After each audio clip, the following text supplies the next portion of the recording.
நம்ம இதே வழக்கு டாஸ்மாக் வழக்கு சென்னை உயர்நீதிமன்றத்தில் வந்தபோது பெடரல் பிரின்சிபிள்ஸை வயலேட் பண்ணுதுங்கிற வாதத்தை நீதிபதிகள் ஏற்க மறுத்தார்கள். அதே வாதத்தை உச்சநீதிமன்றம் ஏற்றுக்குது. ஏன் ஏன் இந்த டிஃபரன்ஸ்?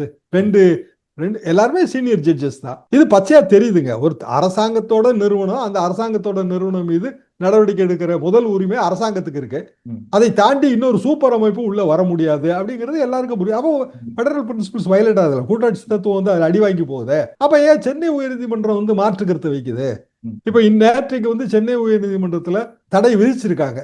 அதாவது உச்ச நீதிமன்றம் கவர்னர் வர்சஸ் தமிழ்நாடு கேஸ்ல அது ஒரு தீர்ப்பு கொடுக்குது. அந்த தீர்ப்பின் அடிப்படையில் இங்க யூனிவர்சிட்டியோட சர்ச் கமிட்டி போட்டிருக்காங்க. ரெண்டு சர்ச் கமிட்டி தான் போட்டிருக்காங்க, மிச்சத்துக்கும் போடணும். அதுவும் அந்த சர்ச் கமிட்டிக்கு அப்ளிகேஷன் போடுறதுக்கே இன்னும் டேட் இருக்கு. ஜூன் மாசம் 10ஆம் தேதியோ 7ஆம் தேதி வரைக்கும் இருக்கு. ஆனாலும் ஒரு பப்ளிக் இன்ட்ரெஸ்ட் லிட்டிகேஷனை அவசரமா விசாரிக்கிறாங்க.